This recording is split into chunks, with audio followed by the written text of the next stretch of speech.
aí, galera, suave na nave, chique na bigorna, sejam bem-vindos a mais um episódio aqui de Varíola Virulenta. Como você está, Chay? Salve, Miojo, salve, queridos ouvintes. Estamos aí começando mais um episódio do Varíola para falar de novo de um tema muito importante que a gente já abordou aqui antes, né, Miojo? E hoje, né, a gente já falou aqui desse tema, mas dessa vez a bancada virtual do Varíola tem convidado de novo, né, Miojo? Exatamente, hoje estamos com a presença de um especialista na área, formado aí pela Universidade Federal de São Carlos, né? Fez doutorado lá também com a nossa querida professora Senhoreta, especializado em segurança pública e em polícia. Sua tese e o livro que iremos debater hoje está falando sobre isso. Seja bem-vindo, Henrique. Como você está? Boa noite, Tchai. Boa noite, Miojo. Tô bem, obrigado. É um prazer estar aqui. Muito obrigado pela sua presença aí. Hoje estaremos debatendo em cima do seu livro que foi lançado recentemente, Segurança Pública em São Paulo, Meios Sem Fim, que foi lançado, está na internet, e vocês podem acessar para comprar esse livro. Vamos debater um pouco sobre esse trabalho que foi feito, mas antes disso, vamos dar os anúncios, como sempre, aqui sobre nossas redes sociais. Se você não seguiu aí nas nossas redes sociais, você está perdendo tempo. Vai lá, entra no seu Instagram que você está agora aí, eu sei que você está ouvindo com o Instagram aberto, e segue a gente lá, Varíola Virulenta, também no nosso TikTok, aonde colocamos cortes dos episódios que nós gravamos e também pequenos resumos em textos sobre o que aconteceu no episódio, sobre temas gerais que estávamos debatendo. É uma forma de você saber também quando sai um episódio novo dentro das nossas redes sociais. Outro ponto importantíssimo é o nosso Apoia-se. Se você tem vontade de ajudar a gente, além de compartilhar o conteúdo, você pode entrar no nosso link que está aqui embaixo na descrição do Apoia-se para que você consiga ajudar na manutenção financeira desse programa para vocês. Exatamente, pessoal. É uma forma aí. Todas as formas são importantes, né, Miojo? Tanto o engajamento, o compartilhamento e a forma financeira também, se for possível, se estiver dentro da sua realidade. A gente agradece todo tipo de interação que vocês fizerem com a gente nas redes sociais, porque é muito importante, né?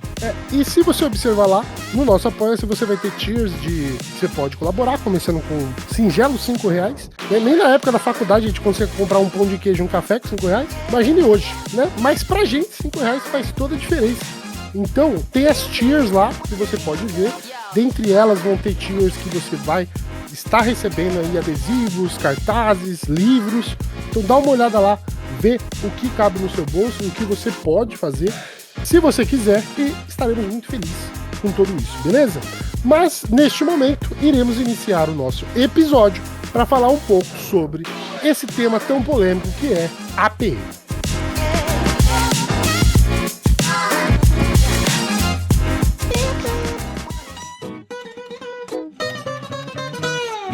Episódio de hoje: Segurança Pública.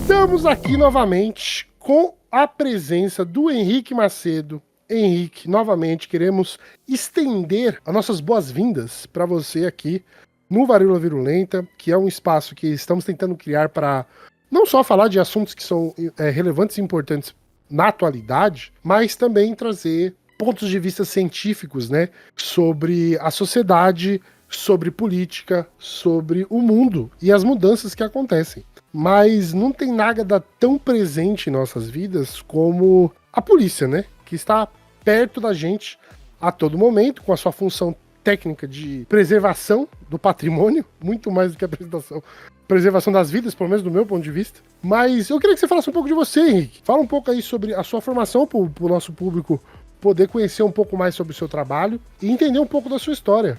Obrigado de novo pelo convite, Miojo Chai. Vou reforçar primeiro, ajudem, gente, que podcast independente precisamos de muita ajuda.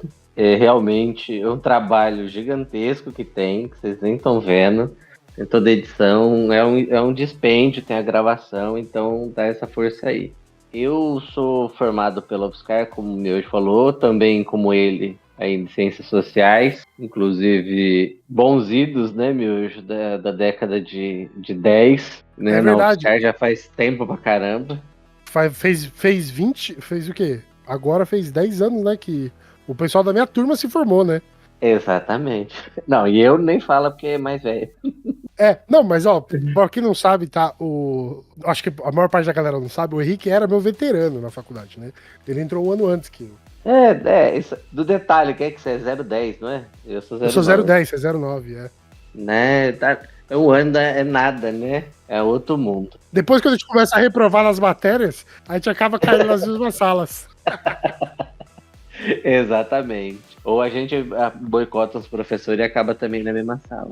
Cara, então, você sabia, eu nunca imaginei que eu ia acabar na sociologia, né? Eu acho que pouca gente sabe. Mas aí no final teve as matérias, e aí, pra quem não conhece a estrutura do curso de Ciências Sociais, tem uma matéria, uma disciplina ali pro terceiro ano, que é de pesquisa qualitativa. Aí eu fiz com o Gabriel Feltran, aí eu tava querendo estudar outra coisa, que era funk, porque tinha dividido o grupo, aí depois acabou que no final eu trombei com uns funk proibidão que era da polícia, mas principalmente a polícia do Rio de Janeiro. Aí de lá eu também dei uma olhada e vi uns rap, engraçado, né? Mas é um rap proibidão também da polícia de São Paulo. Aí no final das contas deu uns rolos lá, não lembro bem o que era mais ou menos. Aí eu falei, bom, vou estudar polícia, né? E aí começou a jornada. Então eu comecei estudando a rota, Rondas Ostensivas Tobias de Aguiar, para quem não conhece e não é de São Paulo, faz parte do 1º Batalhão de Choque da PM, é uma modalidade de policiamento, uma das mais letais e mais antigas, fundada na época da ditadura como ronda bancária. Então aí eu enveredei por esse caminho, fiz aí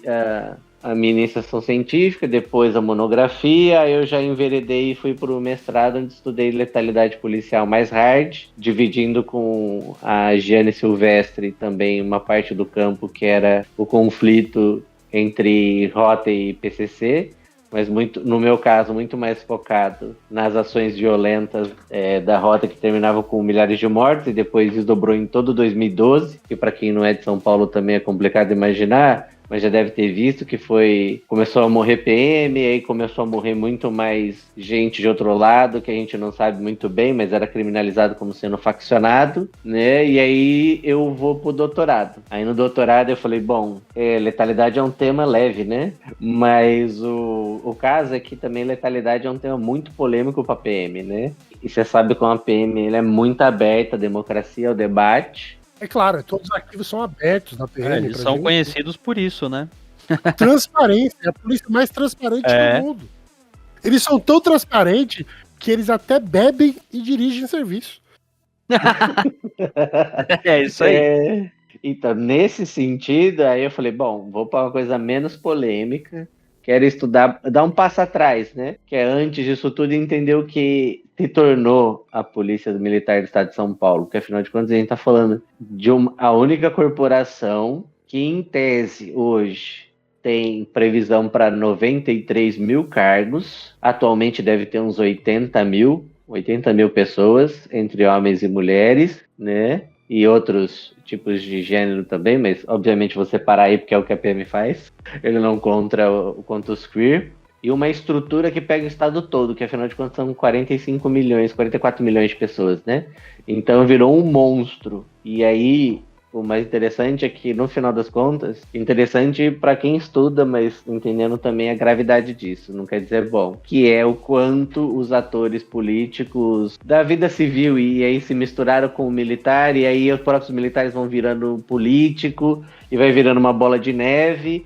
Aí quem diria que o cara que eu estudei lá atrás, que era o Derrite, inclusive que tá no livro, vira o secretário e provavelmente o nosso bate na madeira aí, eu não sou supersticioso, mas deve funcionar, tá mais fácil do que votar, e virar o senador por São Paulo, né?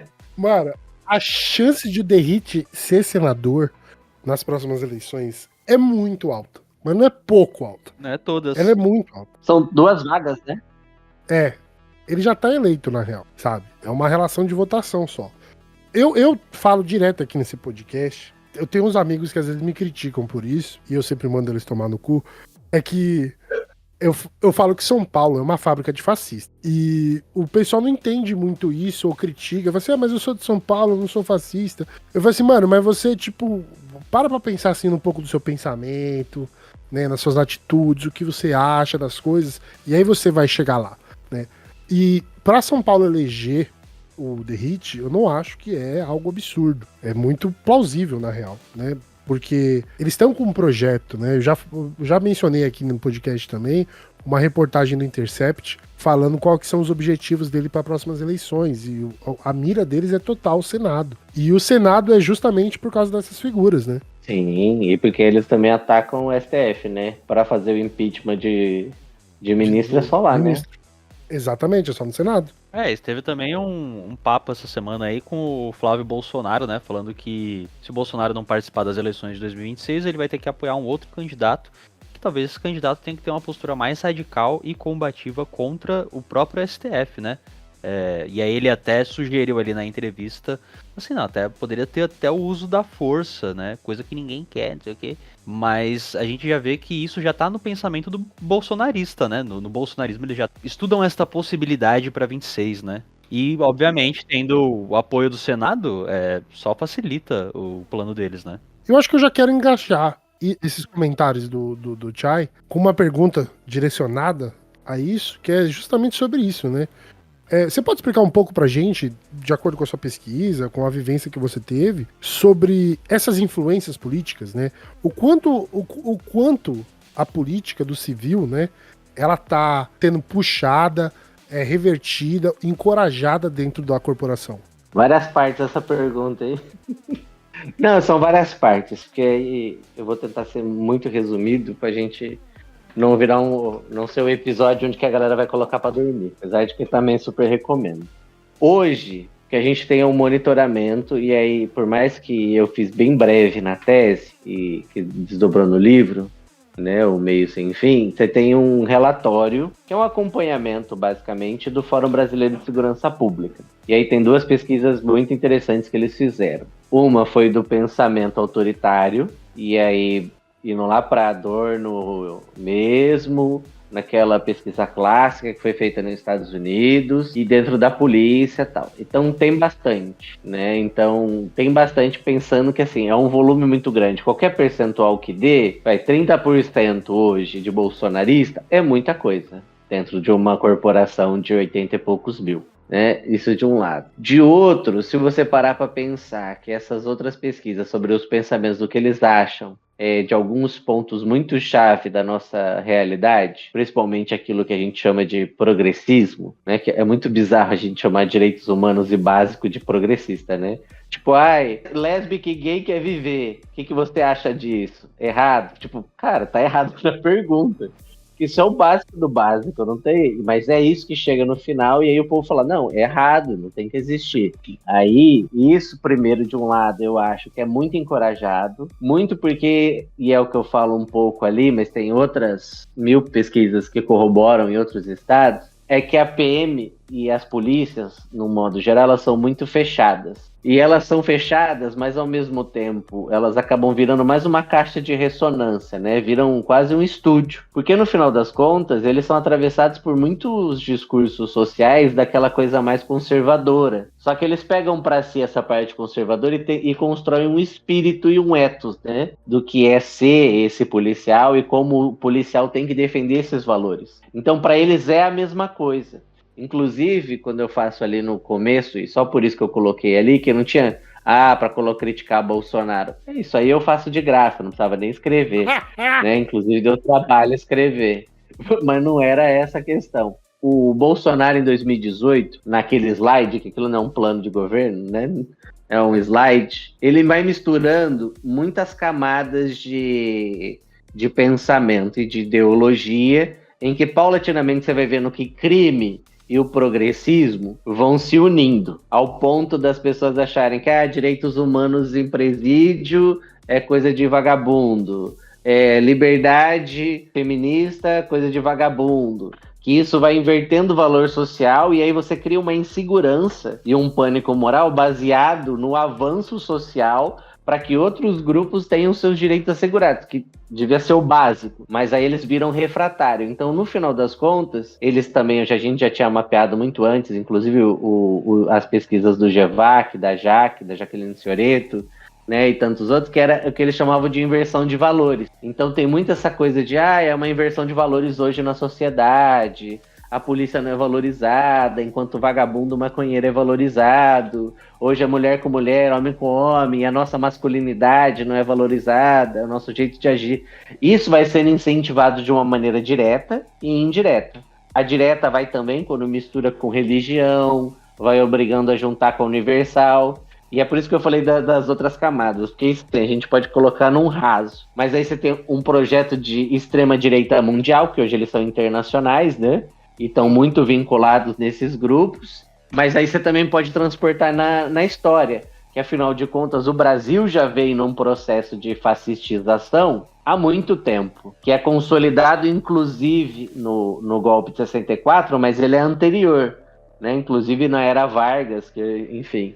polêmicas à parte, apesar de todo mundo, tal, do trabalhismo, já tinha uma estrutura policial muito fascista e até com pitadas de nazismo, porque teve um intercâmbio entre a polícia brasileira com nazistas, inclusive para práticas de tortura e perseguição política, que se aprofunda depois de 64, e aí a PM nasce desse movimento também, mas ela já é mais antiga, esse movimento de fascistização. Então, tem muitas camadas que agora, vamos chamar de cristalização maldita, mas que agora dão um start para a gente ter um outro tipo de movimento, um outro tipo de configuração. E os integralistas faziam parte disso também, ou eles não chegaram nesse processo? Na história, o integralismo também foi combatido em tese pelo Vargas, né? Então você tinha os dois movimentos. Mas pela capilaridade, a gente entendendo que hoje tem muito integralista, infelizmente, a gente até conhece um, não sei se você lembra, né, Miojo? Mas... que foi da UFSCar. Mas você tem ainda um movimento, mas eu não acho que seja o integralismo ou o integralismo. Talvez a gente esteja falando mais do mesmo sentido lá do Adorno, que são aquelas ideologias que vão... surfando, às vezes tem mais espaço social, às vezes tem menos. No caso brasileiro, a gente esforçou muito para manter, né? Tanto que nossos períodos democráticos são quase como um soluço. E se a gente parar para pensar hoje, a gente está cambaleando, quando a gente pensa não numa doutrina comunista de crítica mais forte, que eu concordo, a gente estaria no maior, entre aspas, período democrático, muitas aspas, estou fazendo até com o dedo, que a gente já teve na história. Porque a nossa história ela é marcada por golpes, né? A proclamação da República foi um golpe. Você tem o nosso golpe militar, você teve outro golpe anterior, teve uma tentativa de golpe agora. Mas eu acho que nesse momento histórico que vivemos, embora não sejam entusiastas da nossa social-democracia, ele é um momento histórico pra gente, eu acho que tem essa importância, porque é a primeira vez que nós estamos julgando militares, né? Dentro de todo a nossa história política. Mas será que também a gente não tá vendo aí também uma radicalização das forças policiais, principalmente da PM, nos últimos anos? Dentro dessa, assim, porque eu concordo que a gente vem no que a gente teve, acho que de mais democrático na nossa história, no que é os últimos 20, 25 anos, mas ao mesmo tempo a gente também vê uma radicalização da PM, né? Eu acho que o professor Henrique ele vai saber dizer melhor se isso faz sentido ou não o que eu tô falando. Pode me chamar só de Henrique, professor, dá um arrepio. Verdade, você falou que não tava dando aula, né? Eu até tive essa conversa com o Miojo antes. Não, eu gosto, assim, a profissão é legal, mas é que professor fica muito fechado, né? Dá uma ordem de autoridade que nem tenho, nem quero. Verdade. Mas enfim, olha, eu concordo com você, mas assim, e aqui não é esperança, é pesquisa, tá? Uma parte se radicalizou, isso é muito ruim, então você tem uma porcentagem de radicais muito mais envolvidos nesse meio do caminho, e aí eu tô falando da radicalização mesmo política, de intento e tal. Mas isso não é menos perigoso, porque no final das contas tem uma outra parte da massa que é muito conservadora, por mais que, no final das contas, como diz a professora Jaqueline Muniz, que é uma das maiores especialistas, junto com o Jaqueline Soreto, o Renato Sérgio de Lima e tantos outros, para não pagar pedágio aqui, que eu vou deixar de fora. Mas, cara, tem uma massa que é muito conservadora, mas elas também são aquela coisa de são assalariados, entende? E aí também estão no dia a dia e no dia seguinte tem que fazer bico. Então, de um lado, eu acho que a gente tem uma radicalização num geral, sim, mas como uma reação, mas eu não diria que como movimento político, se isso faz sentido para vocês. Mas uma coisa de ação, aí sim, no dia a dia, na prática, isso é muito comum acontecer quando você tem um afrouxar político. Eu ia falar de rédea, mas aí eu não gosto de fazer paralelo com animais, porque a gente não tá falando de animais, né? Eles mesmos às vezes falam de que a política solta a coleira, põe a coleira de novo, porque eles se tratam e se veem sendo tratados mesmo como cachorro, e o que é verdade, né? Mas hoje, essa radicalização na ponta, principalmente no estado de São Paulo, assim como no Rio de Janeiro, como um absurdo de violência, onde você tem principalmente atira primeiro e pergunta depois, isso se perguntar, isso realmente isso sim eu acho que é a radicalização pior que a gente tem no momento. Como isso ajuda também a radicalização política, eu acho que fica interessante a gente perceber que isso ajuda mais a radicalização geral do público do que muitas vezes na tropa. Porque na tropa eles têm que fazer bico no dia seguinte, um vai dirigir Uber, o outro vai tirar bico de segurança em farmácia, e ele, às vezes, a massa é mais, vamos chamar o seu tio no churrasco, entendeu? Então vai falar mal de político, vai falar que vagabundo é tudo igual, que direitos humanos isso, né? Mas não num projeto político radical.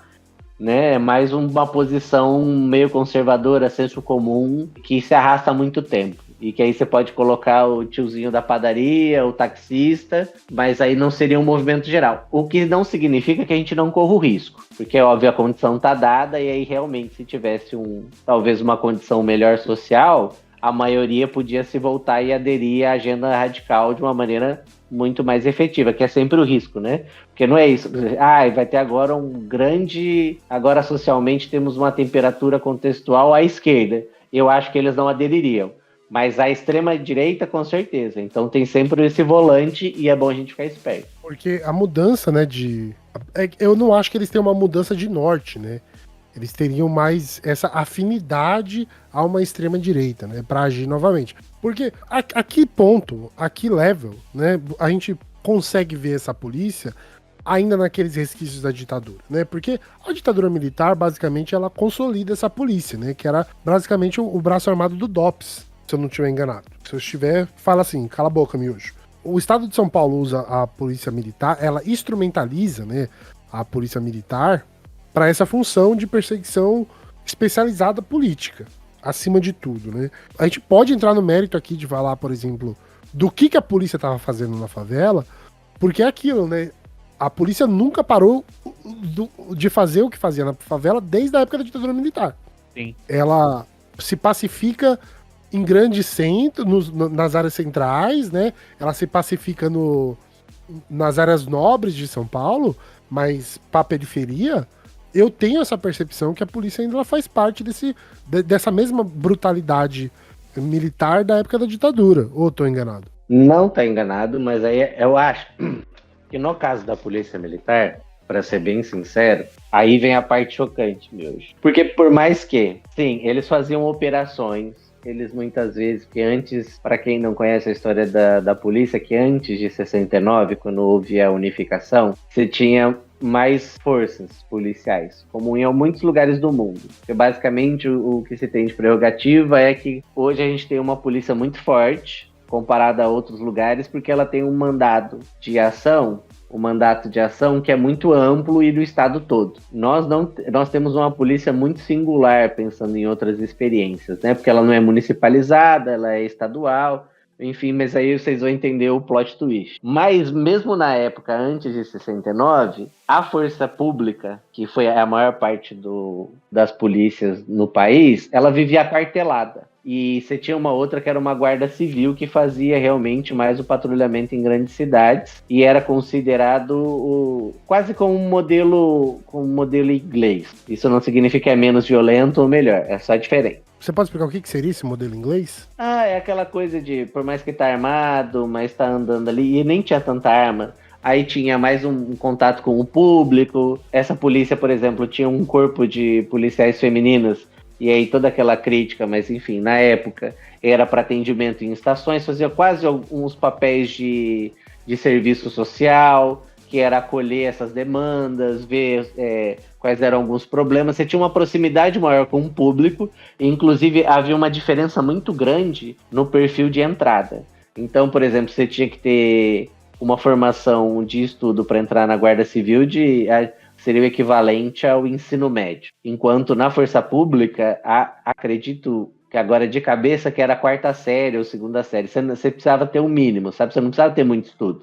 E aí a Força Pública, ela era muito mais militarizada e a Guarda Civil, ela era muito menos militarizada e muito mais próximo de um modelo mesmo de policiamento integrado com a sociedade, com aquela coisa de conversar, a polidez, a urbs. Não tô falando que isso é melhor ou pior, só tô dizendo que era, tá? A ideia que era a que acontecia na época. Quando em 69, o que acontece é que a Força Pública fagocita a guarda, tanto que a Força Pública tirava sarro dos guardas porque falava que eles não eram nem homem, era tudo polido, não batia ninguém, porque a Força Pública era muito mais militarizada, então vivia aquartelado, fazia treinamento, foi usado em operações como a OBAN, né, de perseguição política, e acaba sendo usada mesmo para essa operação. Mas nessa época que a gente está falando da ditadura, esse plot twist que eu estou falando é porque a Polícia Civil tinha um papel muito mais central na estruturação da perseguição política, e sim usava a Força Pública como um braço. Mas, por exemplo, não tinha grandes patrulhamentos como a gente vê hoje, por exemplo, até porque você não tinha grandes viaturas, você tinha muito mais patrulhamento a pé e tal. Aí vira tudo a grande polícia militar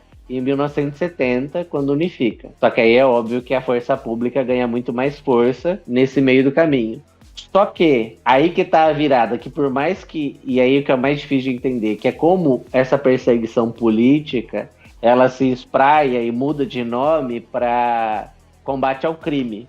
Porque, querendo ou não, quem dá poder para a polícia militar, e esse é o plot twist, é a democracia, entende? Porque a democracia não faz o papel de reformar as instituições, o que faz é passar, mesmo na...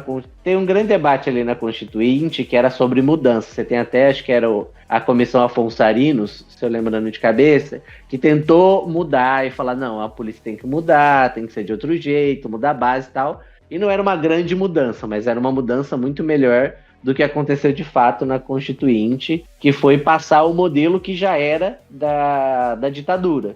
Então, basicamente, o que a gente absorve é o modelo bipartido do que era a ditadura. Então, uma polícia civil, uma polícia militar. Só que, no final das contas, passando no meio do caminho, com o aumento da ideia de criminalidade, que também foi uma coisa muito criada ali no final da ditadura, como o caos, e principalmente as viúvas da ditadura, de que liberdade traz o caos, e blá blá blá, e essas merda toda, aí começou também a contabilizar mais crime e criminalidade. Aí começou essa coisa de, ai meu Deus, agora tá tudo perigoso.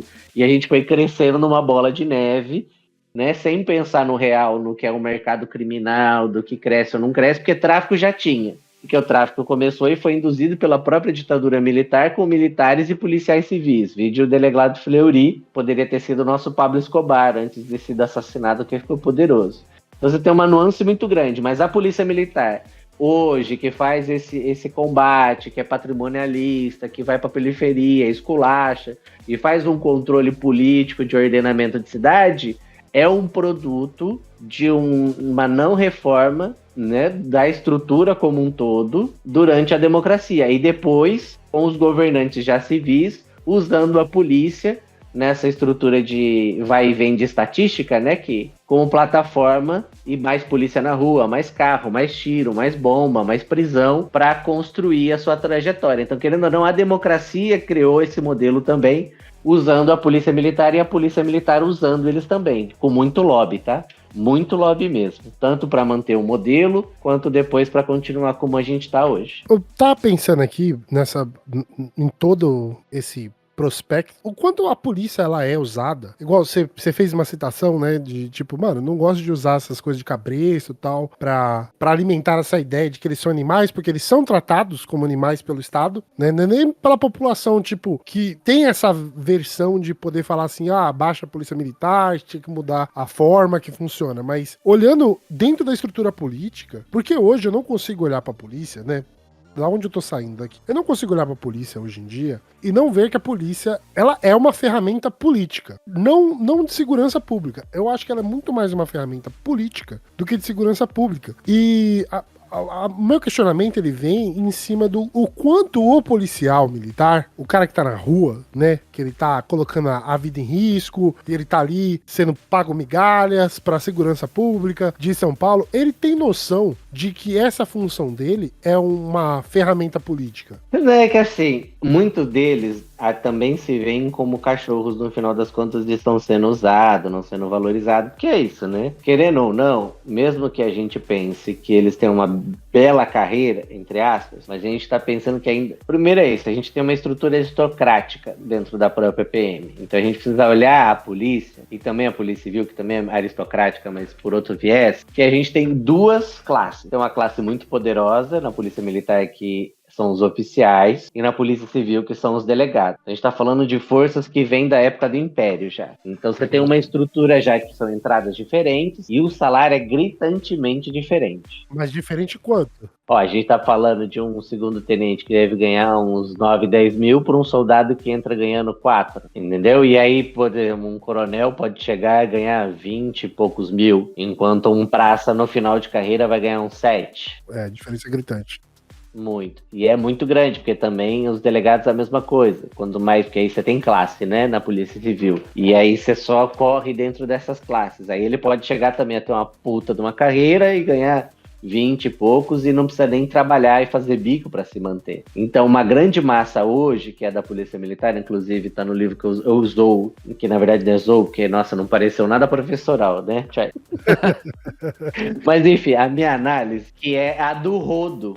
Porque o que é um rodo, mas não é um rodo qualquer, é um rodo de pia. Porque a base é muito larga, mas você tem um cabo que se afunila que é muito pequeno. Então hoje você tem uma grande base que é de soldado e de cabos, que basicamente quem carrega o piano. Depois você afunila mais um pouco, você tem terceiro sargento, segundo sargento, primeiro sargento, depois subtenente, que é onde acaba as praças, né? Isso sem contar as praças especiais, que aí seriam alunos oficiais. Enquanto, por exemplo, você tem essa grande massa, você tem um número muito pequeno de oficiais, principalmente porque eles detêm o poder do que é ser um policial. Então você tem que imaginar que hoje, a polícia militar disso tudo, você tem 60 e poucos coronéis na ativa. Para controlar, em tese, 70 mil praças. Não vou lembrar o número de cabeça agora. Mas você tem essa equalização. E aí eu tô falando isso, assim, ai, que informação desnecessária. O pior é que não é. Primeiro porque os oficiais são muito políticos. Quanto mais você sobe em carreira, eles sabem da coisa política que eles têm. Porque um tenente, um capitão no interior do estado de São Paulo, ele fala com o prefeito, ele fala com o juiz, ele fala com o promotor, ele é uma autoridade da cidade, tal qual a gente assiste em filme de cangaço. É nesse nível de política que a gente está falando. E eles sabem que eles são, e também porque eles saem lá como, quando você chegou já um capitão, um tenente, hoje eles já têm reconhecido como graduação, e um capitão ali geralmente vai fazer o seu mestrado profissional, como eles reconhecem hoje. E eles sabem que eles são políticos, mas também sabem que são usados politicamente. E aí vai crescendo em patente, as pessoas vai criando mais força. Então quando você chega ao posto de coronel, você é muito mais político. Um coronel, além do dia a dia ali, quem vai tocar é um major de burocracia, ele vai assinar uns papéis, mas ele vai participar de muito evento político. E principalmente, por exemplo, você tá na capital, você é um coronel, comandante do choque, e tudo isso vai abrindo portas. Eles estão ativamente fazendo política. Eles são agentes políticos muito claros. É que daí que eles começam a entrar na política, né? A gente vê muito delegado que vai para as redes sociais e entra na política, né? Exatamente. O cara do meme, né? É o cara do deputado lá que era o meme, lembra? O da do Rio Cunha? Grande do Sul. O da Cunha é delegado de São Paulo. Não, da Cunha não. Desculpa. O da Cunha. Eu tô falando do. O Faur? É, eu acho que é. O Farrur Da também. Harley Davidson? Isso, da Harley Davidson. Ele mesmo, cara. O cara, tipo. Olha só, ele era um meme. Ele era um meme, cara. E o maluco, ele tá na Câmara dos Deputados. Exato. Isso aí é o puro suco da política brasileira, né? Tiririca, o Rodrigo Manga. Mas ainda eu acho o Tiririca menos prejudicial, cara. Eu acho o Tiririca prejudicial pelo sistema eleitoral brasileiro. Porque o Tiririca, ele era eleito e carregava um monte de deputado junto por causa do número de votos que ele recebeu. Que eu sou absolutamente contra. Sabe, eu acho que se você recebeu 10 milhões de votos, os 10 milhões de votos são seus, não é do seu partido. É isso que eu acho, né? Eu acho que uma reforma política tem que ser... eleitoral tem que ser revista também, né? Mas essa força das redes sociais, aqui eu vou dar um ponto de vista. Eu não acho que é contraditório ou polêmico, que é o meu ponto de vista, é que eu acho que servidores públicos de defensoria pública, eles não podem participar de eleições. E se participar de eleições, ele tem que sair da instituição e abdicar de todos os benefícios adquiridos nela. Porque é muito difícil você ter uma pessoa que está dentro de uma instituição que tem influência, porque essa galera que está sendo eleita são essas pessoas que têm influência. É justamente essa galera que está falando com o prefeito, tá falando com o governador. E aí você cria hoje, né, com as redes sociais, um boom, né, uma bolha dentro dessa figura que ela tem um ponto de vista muito específico sobre o que é a PM, ou sobre o que é a defensoria pública, que é um ponto de vista válido, que tem que ser considerado de um profissional da defesa. Isso é tipo assim, indiscutível. Mas o ponto de vista dele é o ponto de vista dele. E ele carrega esse ponto de vista pela instituição. Porque são esses tenentes coronéis que vão definir o que é a polícia, para o policial da praça. Então, eu tenho esse ponto de vista que isso tinha que ser revisto no Brasil, né? Até que ponto você, enquanto um servidor público, de segurança pública, eu acho que o servidor público no geral, né? A gente pode discutir sobre isso com mais profundidade, talvez. Eu tô sendo bem raso aqui, mas eu sou contra, né, essa abertura política para candidatura, porque ele não é uma pessoa comum. Ele tem informações que a pessoa comum não tem, né? Sim, e tem ferramentas. É uma polêmica porque hoje realmente muitos deles podem se afastar e eles se afastam 6 meses antes, ou sabe, um período muito curto que permite você usar a máquina pública a seu favor e por interesse próprio. Que é corruptível isso, né? São ferramentas de corrupção, né? Ah, se não der certo eu volto, foda-se. Mas é isso mesmo, mas não, e aí também é um pouco da nossa puxação de saco norte-americana, né? Na verdade estadunidense, para ser mais específico. Porque lá é também o fenômeno polícia na política é tão antigo quanto, entendeu? Só que tem, e num nível que, por causa também das forças municipais, que era muito, tipo, o cara já ia ser chefe de polícia, já se preparava mais ou menos, porque logo depois ele ia tentar a prefeitura. E aí ele usava a máquina para fazer uma agenda própria de ação. Então é muito complicado. Eu vi isso no interior de New Jersey, né? Que isso acontecia muito lá, né? Você via a influência da polícia e o quanto as pessoas conheciam a polícia. Mas existe uma diferenciação da polícia dos Estados Unidos e daqui, né? Porque a polícia de lá, ela trabalha... Primeiro, né? Que existe sim as discrepâncias da atuação do que é legal a se fazer. É por isso que surgiu muito esses caras que ficam filmando o policial na rua e provocando. Porque eles querem que o servidor público faça a função dele, independente. Então, por exemplo, já aconteceu comigo de eu ser parado pela polícia lá nos Estados Unidos. E eu perguntei se ele tava me detendo ou se eu podia ir embora. Ele começou a fazer perguntas e eu só respondi a mesma coisa. Até o ponto que ele teve que mandar embora, porque ele não pode me deter se ele não tem uma razão factível pra me deter, né?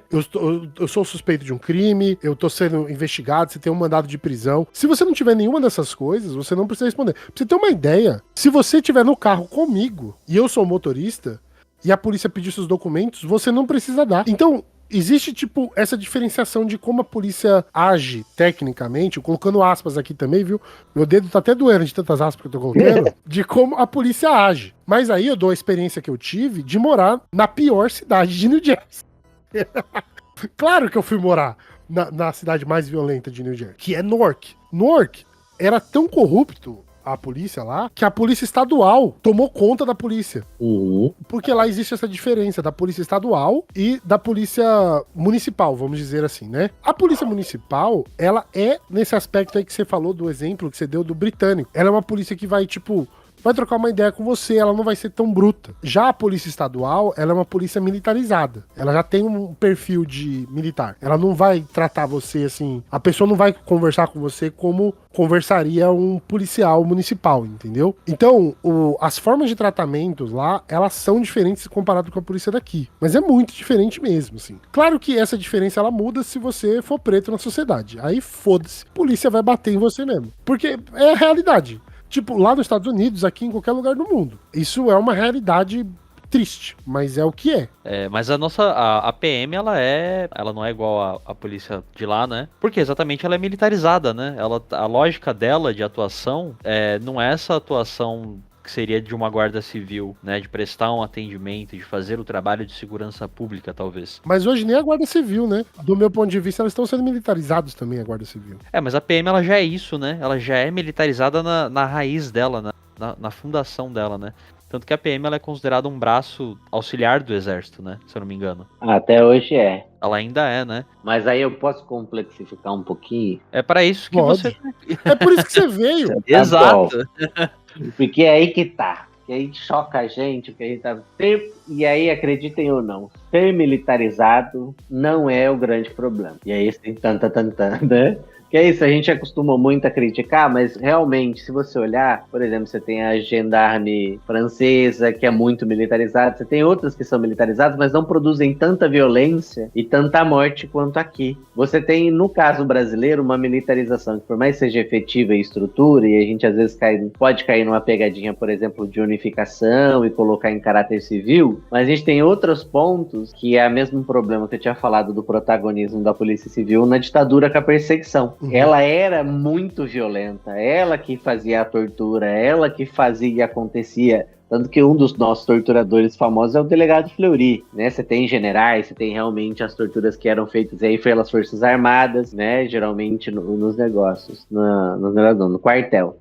Mas, no caso, infelizmente, quando a gente está falando de polícia militar, uma das coisas assim, não seria o maior dos problemas. Eu também acho, e assim, da minha análise, que sim, tem um problema na estrutura militar, muito num caráter que é muito ruim para uma própria democracia, principalmente no que tange, assim, se uma instituição ela não consegue ser minimamente democrática, fica difícil você ter a condição de ela proteger a democracia de fato. Mas aí também a gente pode dizer que muitas das polícias nos Estados Unidos, principalmente não só por causa dos fardamentos, são semi-militares, que levam também estrutura, hierarquia, e muitas vezes, dependendo da força, também é muito violenta, e vai de caso a caso, né? Mas afinal de contas a gente tá falando de um Estados Unidos que tem mais de 50 mil forças policiais. É bastante, porque cada município tem, né? Exatamente. Aí você tem outras formas de polícia, que aí você tem a polícia da cidade, aí você tem highway, que seria a nossa rodoviária. Enfim, você tem uma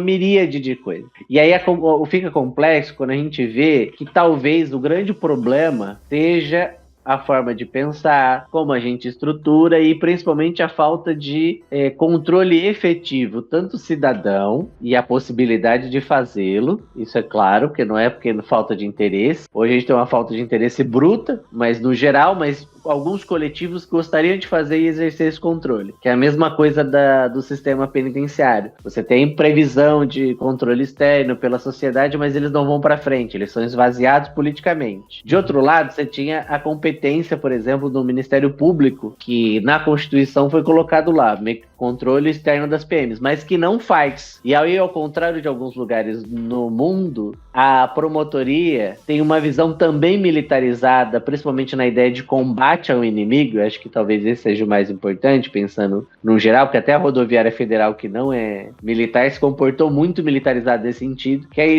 dirigir o seu olhar para a ideia de um combate ao crime, de uma guerra às drogas, e como você faz isso de uma maneira, nesse sentido, muito militarizada, que eu sou um agente público que vai derrotar um inimigo. Você não pensa numa pessoa que está num cidadão que tem direitos também e que está violando a lei. Não, você está olhando ele como inimigo. E aí dá um pouco de problema, porque mesmo que a gente acredite que acabar com a polícia militar resolveria, a gente pode se surpreender e descobrir que não vai acabar, porque a gente tem um problema que é cultural também, a gente tem um problema de formação institucional, a gente tem um problema até de olhar que nós cidadãos fazemos também para o crime, ou essa ideia de crime, que se confunde com criminoso. E aí seja ruim, mas bom, no sentido a gente ver que talvez a gente não tenha que cair numa armadilha de só desmilitarizar e vai fazer milagre. Não, desmilitarizar vai fazer alguma diferença, mas tem muitas outras coisas para mudar e reformar. Se a gente estiver pensando, óbvio, no reformismo, né? E aí também, porque na tese eu falo, porque inclusive tem uma discussão não é exatamente isso, mas de Lenin, Marx, pensando no que é a polícia. E diga-se de passagem, eu também coloco, que eu fui obrigado a ler, mas na verdade eu me obriguei a ler, ninguém colocou a arma na minha cabeça, né? Que eu fui olhar, até esqueci o nome dele, ainda bem, mas aquele que é muito citado como neoliberal, como é que é o nome dele? Ficou muito famoso agora, é da escola de Chicago, mas não é o mais famoso do Chile e tal. É outro, Mises, porque o Mises via a polícia como um grande problema, olha vocês, mas era pelo outro lado, era como um gasto público. Ele só serviria para cuidar de propriedade mesmo, mas devia ser privado também a segurança. Aí você vê a discussão de Lenin, por exemplo, que era realmente, acaba com todas as estruturas e quem assume o poder é o poder do povo, e aí tem uma auto-organização, mas de qualquer jeito, para aquela fase que ele estava pensando, teria ainda alguma força policial, terendo lá na frente a ideia de que não tinha mais, né? Aí o comunismo de verdade, você não tem uma força policial. Mas aí fica a complexidade de como que a gente vai fazer as coisas, que hoje exige mais um esforço. Ninguém vai dar a resposta do que seria uma polícia ideal. É um processo realmente de construção política e de muito embate, que é o que a gente consente como sendo a atuação da polícia, até onde eu abro mão da minha liberdade e o quanto ela vai ter que responder. E o problema no Brasil é que a gente não tem esse consentimento. A gente é obrigado a aceitar que eles podem fazer o que quiserem com a gente, e aí sim, respeitada toda a estrutura racial e racista que é esse país. Por exemplo, eu sou um homem branco na casa dos 30, né? 34 anos para ser exato, com barba branca, cabelo e com uma vida ali numa região que poderia ser chamada de classe média. Então, assim, para mim, tem uma polícia. E a minha liberdade só vai ser restrita se eu entrar em embate com eles e a força pública. Porque aí tem um outro problema, que hoje a palavra do policial é a palavra do de fato. Então, se ele te prender e arranjar droga, a palavra dele vai valer da hora que ele te apresentar na delegacia até uma ação no Supremo Tribunal Federal. A não ser que eu prove como cidadão que ele está mentindo. Mas a justiça considera ele, isso é a jurisprudência do STF, de que a palavra dele vale como verdade, não tem como duvidar da idoneidade dele, a não ser por outros fatores. Que aí, tipo, você conhecia o policial? Essas perguntas que fariam pra mim. Não conhecia. Mas só o fato de eu falar pra ele, mas por que o senhor tá me parando? O senhor não acha que está violando o meu direito? Poderia ser já uma ação de incriminação. Mas, óbvio, falando comigo, homem branco, esse processo tem um valor. E que nem sempre é correlato. Agora, para uma pessoa, para um homem preto, principalmente jovem, aí a gente tá falando de outro nível, que é no qual essa pessoa não vai ter nada para negociar a sua liberdade. Ele não vai ter como separar e também não vai ter alguém que vai olhar por ele e vai dizer exatamente que é a liberdade dele ou não. Então a gente tá falando de uma polícia que tem muito poder de vida e morte, mas não só de vida e morte, mas de prender ou não prender, de acabar com vidas. Aí nesse sentido é muito complicado. Porque você não tem mecanismo paritário de disputa da realidade, da verdade sobre aquele caso. Que é muitas vezes que acontece em outras sociedades, que o Cante de Lima, saudoso Cante de Lima, que faleceu há pouco tempo, que ele falava, né, que você separava o sistema acusatorial dos Estados Unidos, onde você, desde o início, mais ou menos, da investigação, as pessoas deveriam ser ali avisadas de que fazem parte de um processo de investigação, e desde o começo, com os seus advogados, teria uma certa paridade, e isso está em tese, tá? Em aspas, não que funcione sempre, mas que teriam condições de construir o caso e as provas junto para disputar a verdade. E quando fosse para o tribunal, isso também, em tese, no direito norte-americano, se daria no processo de ambas as partes poderiam construir essa realidade e negociar essa realidade. No Brasil, não. A gente tem essa ideia de que é realmente necessário que algumas instituições do poder público tenham um pouquinho a mais de poder para realmente dobrar consentimento, para, óbvio, tipo, duas pessoas brigando na rua. Alguém vai ter que resolver. Então, se essa pessoa chega porque tem um certo poder um pouco acima para resolver e tá tudo certo, sem usar violência, ok. Mas no Brasil a gente está falando de um abismo, e principalmente na rua, né, nas periferias. E aí, naquela pergunta do político que a gente estava falando entre ser considerado animal e instrumento, é que a gente tem que relativizar um pouco. Por exemplo, eles são instrumentos, mas eles também sabem que instrumentalizar. Um policial, que é um pouco que eu argumento no livro, que é o policial na rua, meia-noite, numa quebrada, sem câmera nenhuma em volta, ele é o rei. O que ele falar é regra. É lei.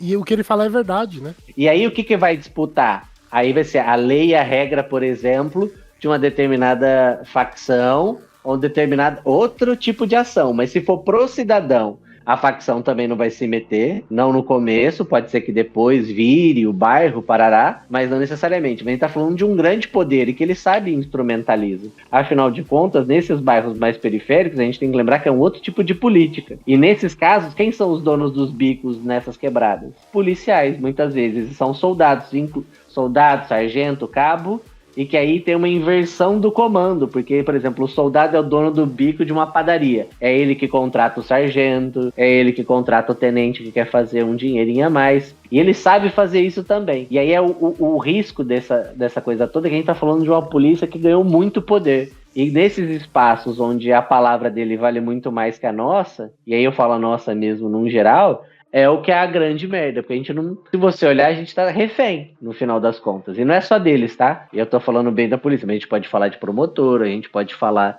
de juiz, e quanto mais a gente vai aumentando, pior fica. É tudo sistema legal, né? Porque eu tenho uma sensação de que... Porque assim, ó, igual você tava citando aqui, eu fiquei refletindo muito sobre isso agora.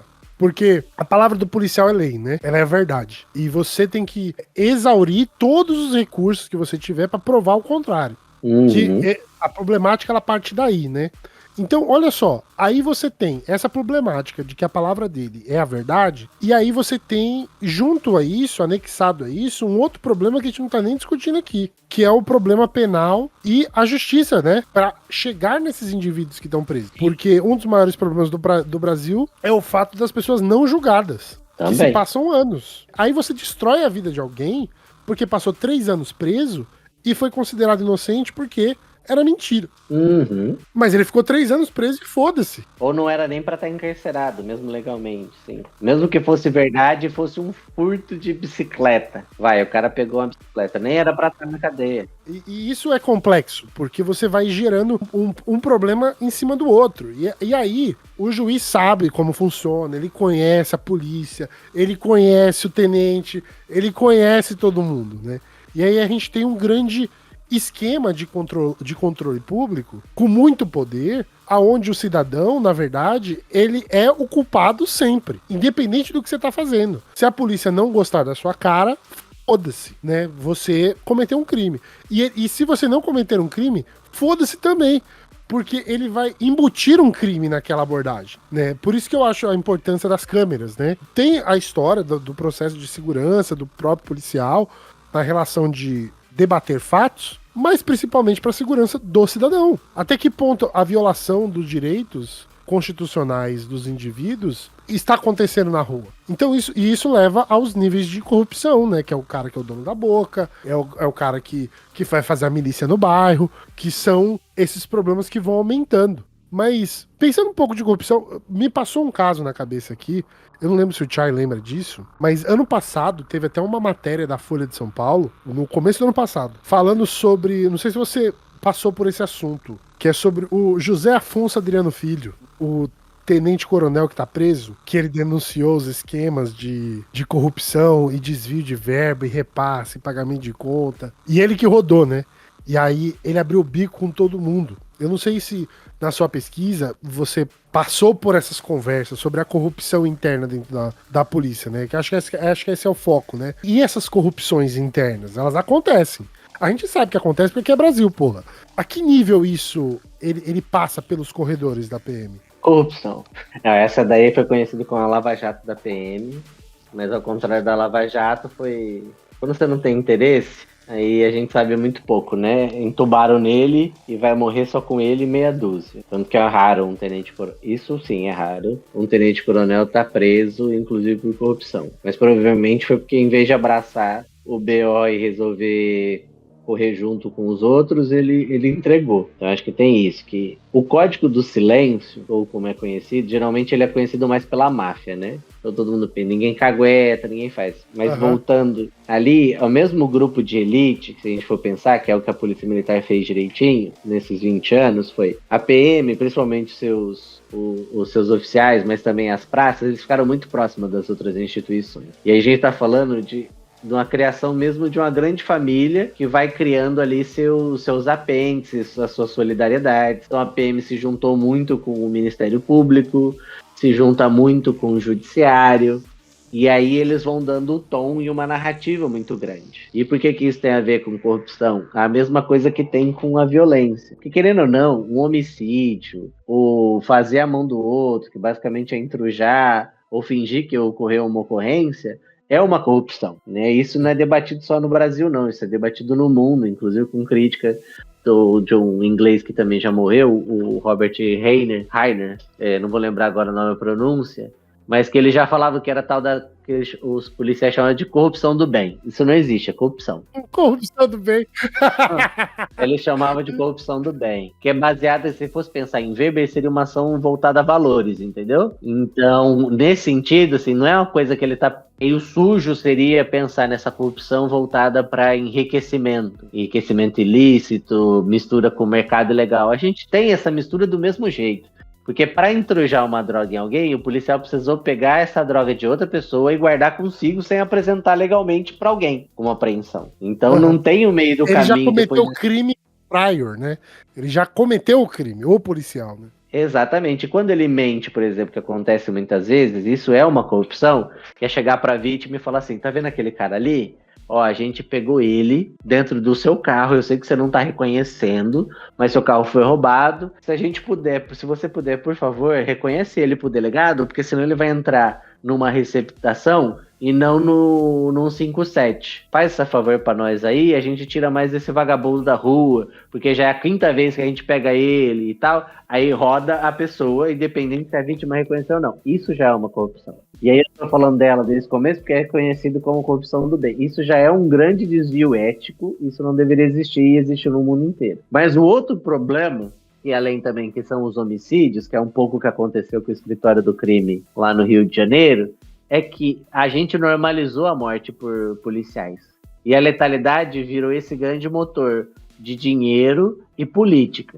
Mas ele também tem um outro problema que eu falei numa entrevista para Ponte, que foi, e acabou não indo ao ar, que na verdade ao ar não, era que não foi escrito, que foi a letalidade também e o padrão violento da PM esconde os casos de corrupção. É quase um tabu falar de corrupção dentro da Polícia Militar do Estado de São Paulo. Não que não exista, ela existe aos montes, mas ninguém vai olhar. Muitas vezes quem é taxado de corrupto é a Polícia Civil, que é aquela negociata com o delegado, com o escrivão, para ser liberado ali, carga de droga que some e depois é vendida, mas isso acontece dentro da Polícia Militar. E a Polícia Militar faz uma gestão de crise, na verdade. Então ela limita os casos em que policiais são vendidos e correm junto com o crime organizado.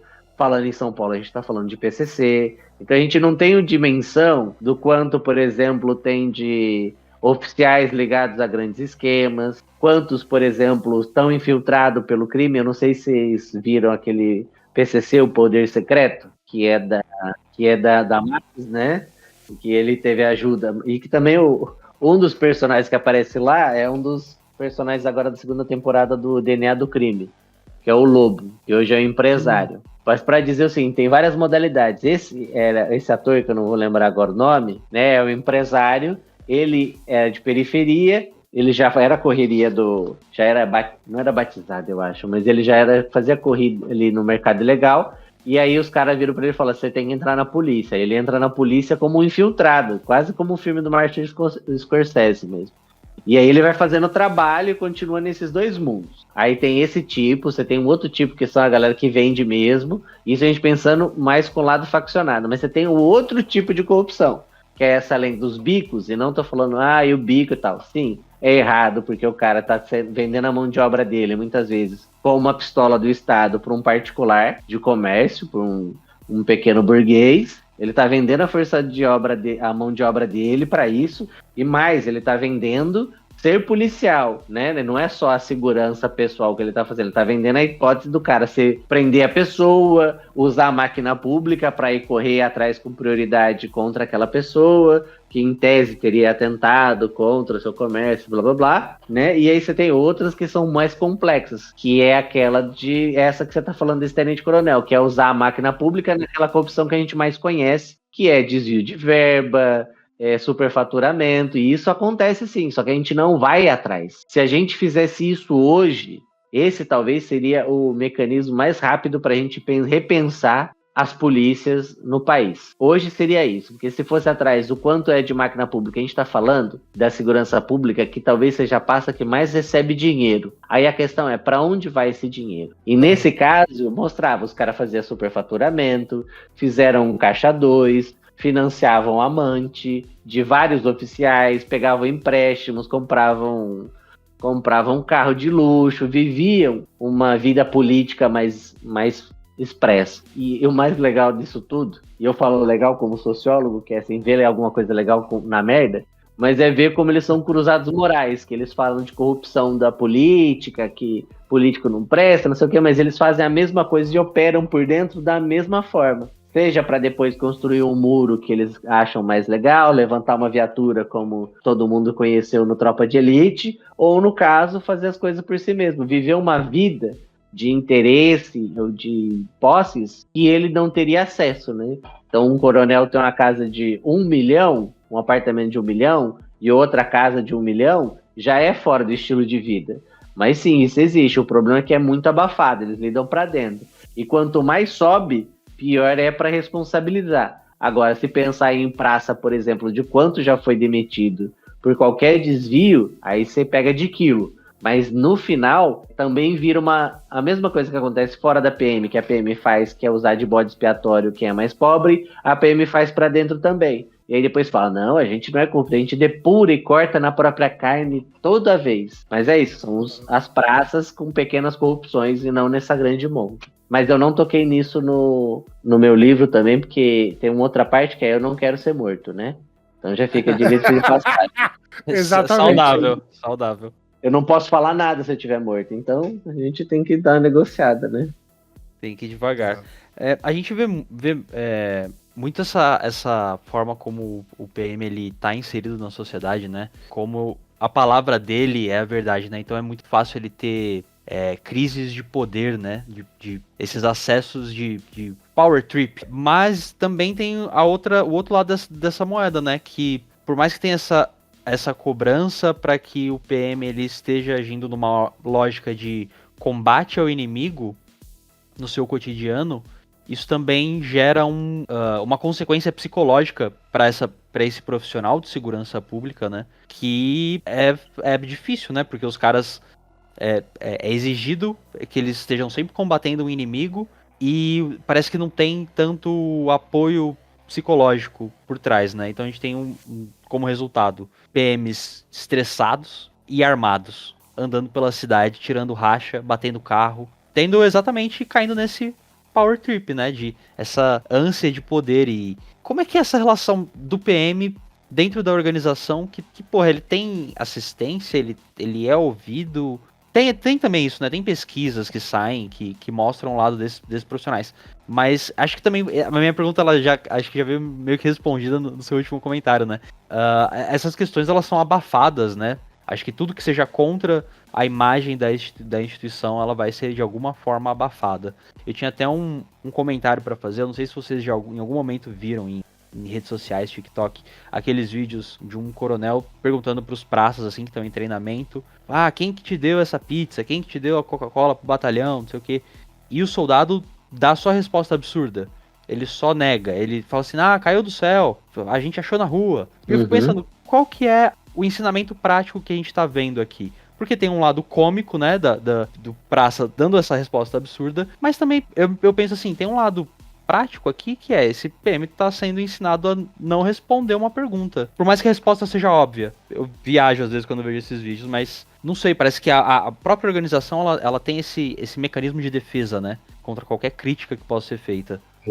Na verdade, não é um mecanismo, né? Não é um mecanismo, acho que é o mecanismo. O mecanismo grande, o que a gente tá falando hoje, e aí é uma coisa assim. E a minha crítica, a gente não pode pensar... O mais foda é a galera fazer eu pensar que a gente ainda precisa de Weber, sabe? Eu queria superar Weber no sentido de não ser necessário a gente voltar. Eu não quero mais falar de Weber. Mas sabe, no começo do século XX a gente precisava parar de pensar em pessoalismo? É isso. Porque no final das contas a gente criou polícia militar não pode ficar com vergonha, com raiva ou emburrada com alguém. Que é a mesma coisa que as polícias no mundo inteiro, tá? Isso é meio claro. O Bittner, que é um dos autores norte-americanos de policiamento, também muito famoso pelas suas definições e tal, ele falava que a polícia era tão ensimesmada e tão orgulhosamente cuidadosa com a sua própria aparência quanto os médicos. Então, para vocês verem o tamanho do que a gente tá falando, né? Porque médico é um ego muito grande. A gente também, profissões do direito, são egos muito grandes. Então, por exemplo, cara, são simplesmente instituições que deveriam ser instrumentos impessoais para um coletivo. E a gente deveria até passar essa parte para ter outro, o Alex Arbarotti.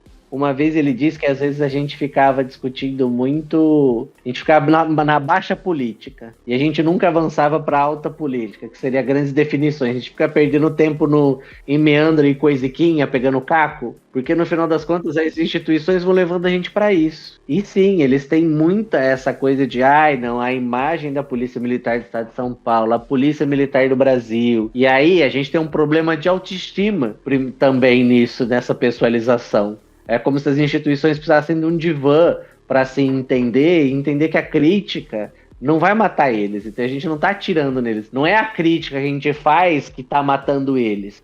É o contrário. O modelo militar de vulnerabilização está matando eles, não só pela bala do mercado ilegal de venda de arma, desse impulsionamento, porque a guerra às drogas, na verdade, é o que faz a grande mercadoria droga, que cria o mercado mais potencialmente rico do mundo. Agora eu não vou lembrar a ordem certa, mas você tinha 3 tráficos, segundo a ONU-DC, que é o escritório que pensa crimes, né, na ONU, que falava que era o tráfico de drogas, tráfico de pessoas e tráfico de armas. Na nossa segurança pública, nada disso se resolveu, na verdade se aumentou. Não só aqui, mas nos Estados Unidos também. Mesmo com a expansão das polícias no mundo, né? Exatamente. E por que eu tô falando isso? Porque essa coisa de ficar nesse, tá fazendo crítica, mas o próprio modelo ele não funciona, e ele não só não funciona, como ele também é degradante para uma cadeia todinha. Então ele não é só degradante para o ser humano que é abordado pelo policial militar ou pelo policial civil. Ela é degradante para todo mundo. Ela é degradante depois para a promotoria, que sem prova vai pegando um monte de casos e jogando todo mundo para dizer que precisa de condenação. A justiça que volta com a preventiva, enche os presídios e aí só vai criando degradação. Que aí vira grandes amontoados, a gente tem condenação internacional por tortura e maus tratos. Mas aí você volta pro profissional, que tá fazendo tudo isso, achando que é herói. A maioria deles. Aí você tem, a Polícia Militar do Estado de São Paulo tem realmente programas de educação financeira. Vai resolver? Não, porque ele ainda precisa ganhar dinheiro. Ele não ganha o suficiente, nem perto do que o Diese falaria para um mínimo para uma família de 4 pessoas, do que seria um salário mínimo. Pensando nos gastos. Isso sem contar que a gente tem um outro problema chamado capitalismo, né? A gente não pode falar de nada disso sem falar disso, que é o cara que tem que performar, comprar um carro novo. Muitos dos policiais, inclusive, nessa ideia de rodo, onde que eles moram? Eles não moram, não são meus vizinhos aqui. Eles não são vizinhos Mas é uma quebrada. Exatamente, eles pegam... E aí teve muito numa das nossas entrevistas, uma policial, uma mulher, ela disse que ela achou que ela sairia da onde... Ela pensou na ascensão social que ela teria, né? E ela não teve, ela continuou no mesmo lugar. E aí, eu tô dizendo isso assim, não tô enrolando, é só pra dizer que tem realmente uma coisa que é inclusive para policiais negros, que é de ascensão social, porque acaba virando um trabalho que tem uma certa progressão de carreira, você ganha mais do que a maioria, mas que você não ganha o suficiente para mudar de vida no sentido de sair do bairro que é criminalizado. Então aí você imagina que de um lado ele vive nessa criminalização da pobreza, se criminaliza, aí já tem uma outra parada que seria mais Fanon, que é de uma fratura mesmo do eu, no sentido de não se entender mais como aquele negro, mas saber que é negro e sofrer racismo dentro da polícia. Você tem umas outras camadas, que é o quanto você precisa se desumanizar para violentar uma outra pessoa. O quanto você precisa não só desumanizar o outro que você está batendo e torturando. Você precisa se desumanizar Porque essa questão de você olhar para si mesmo como humano só pode vir no momento também que você sabe que você não pode ser aquele violentão. Mas vai chegando no momento que os policiais também vão se desumanizando e sendo desumanizados. E aí a gente não tá falando só de uma parte da sociedade, muitos até... Eu não tô falando daqueles que são críticos à polícia quando eu falo isso. Eu digo aqueles realmente que acham que a polícia é nada, é um bando de segurança que só veste farda e é pago pelo governo. Que é aí sim, tipo, no Alphaville, os caras que acham que assim, não, é a policinha ali que é a nossa força, que é empregado. São os bairros que conseguem dar um tapa na cara do policial e o policial pedir desculpa, né? Exatamente. Essa desumanização, e aí o próprio oficial... Porque é isso, se a gente acha que não, mas o policial lá na ponta, ele faz com o cidadão aquilo também que ele recebe no quartel. Se um capitão falar pra ele que ele é um bosta, um lixo, ele não vai poder entrar com assédio contra assédio moral. Ele vai assumir que aquilo é um papel de homem, vai engolir, ou ele vai pensar, eu vou matar esse cara. Que não é à toa que, ultimamente, muitas mortes estão ocorrendo entre os policiais dentro dos batalhões ou das companhias. E, ao mesmo tempo, merda toda rolando... Você tem grandes casos de violência, que é um dos estudos que é muito interessante. Quem tiver oportunidade, procura o estudo da Samira Bueno, que é do Fórum Brasileiro de Segurança Pública, que fez o teste de doutorado, que era os policiais matadores da PM não rodavam pelos homicídios que eles praticavam fardados. Muitos deles rodavam por feminicídio ou por Maria da Penha. Olha a complexidade. Quando depois a pessoa vai borrando tanta linha, ela desumaniza quem tá perto dela, ela vai dando o mesmo tratamento para todo mundo. E o Cante de Lima lá atrás tinha ouvido de um delegado que a polícia faz a violência porque é só a linguagem que a periferia entende, eu hoje questionaria, será que não é a única que eles sabem fazer? Porque quanto mais eles vão fazendo, mais eles vão fazendo para todo mundo. A ponto de a morte, e aí sem filosofar muito, né, para não encher o saco de ninguém. Mas olha o ponto de desumanização que chega para a gente ter hoje uma das forças policiais que mais comete suicídio. E por mais que aí você tem estudos mesmo, que aí o Thiago, que é do GEVAC hoje, que está no mestrado, está estudando, o Bruno Joly do GEVAC estudou, mas tem outros estudos que vão falando, só estou citando alguns, que, cara, eles vão mostrando o aumento do número de suicídios, como isso está ligado à degradação dentro da própria carreira, endividamento, e a polícia fala, não, nós ajudamos. Mas no meio do caminho, você tem um tratamento do louco mais, tipo... século XV que vocês vão ver, que é o cara que não presta, que é o cara que na verdade está cedendo, que não é homem o suficiente, que não tem psicológico, que é um fraco, e tudo isso, por mais que falar, a gente tem um programa, realmente tem um programa, realmente pode falar com um psicólogo, mas eu não recomendaria, porque esse mesmo psicólogo é que vai acabar com a sua carreira, não vai te dar o apoio que você merece, a polícia ainda vai usar para te demitir para falar que você está inapto e vai te jogar numa grande merda vulnerabilizada lá na frente. E aí você tem, do outro meio do caminho, um monte de gente que, se você procura essa força para você, essa coisa de você precisar de ajuda, você é considerado um fraco, não é? E aí o militarismo pega muito, mas porque ele é um grande propagador do machismo, né? Mas essa coisa de não, você é um fraco, você é um bosta, você está cedendo, você não precisa disso, você não é mentalmente rígido, que é a mesma coisa desse vídeo, ou dos outros que o povo gosta muito, que é do tipo, treinamentos de choque militar. A gente, pra que você vai dar um tapa na cara e treinamento de, sei lá, forças especiais pelo mundo dos militares, tipo um SAS, um SEALs, ou Marines, que a gente traduz como fuzileiro naval. A gente não tá falando disso, um Spetsnaz. Pra que você tá treinando um policial dando tapa na cara e fazendo ele ficar na maior merda do mundo, no pior cenário? Entendeu? Não faz sentido. E essa grande roda, ela vai esmagando todo mundo que tá no caminho, inclusive os policiais. E aí é isso, o cara é matador, ele vai ser descartado, ou ele vai descartar alguém, ou ele vai se matar. Então, no final das contas, a gente tá lidando com pessoas que adoecem, e aí entra um negócio do Michel Misse, que tinha complicado lá o professor sociólogo do Rio de Janeiro, que ele complexificou o Foucault. Eu podia ter usado Paulo Freire também, tá? Vou deixar claro. Mas no caso ele aplicou o Foucault, que era quando um assujeitador podia também ser assujeitado. E uma pessoa sujeitada também pode assujeitar. Que traduzindo para Paulo Freire é o sonho do oprimido é se tornar opressor. Então pra você entender, tenha programas, mas são completamente ineficazes. Afinal de contas a gente tem um aumento de suicídio, aumento de baixa, pedido de gente para sair fora da instituição. Uhum. Você tem um aumento de homicídio e letalidade, você tem um aumento de casos de violência doméstica, o número de alcoolismo, drogadição, insônia, e aí você pode escolher. Aí os problemas só aumentam, né? Mas eu quero agradecer pela sua presença, Henrique, aqui por esse programa. Eu acho que tem milhares de questões. Eu juro pra você que eu acho que eu até convidaria você de novo a fazer a parte 2. Total, eu acho que vale muito a pena, porque tem muito assunto, teve muita coisa que a gente não debateu também, né? Principalmente questões, acho que mais atuais e contemporâneas aí do DRT, do DRIT, não sei, do Tarcísio, né? Da influência deles na polícia hoje, essa mudança Exato. de perspectiva. Eu vou deixar aqui em aberto, se você topar voltar.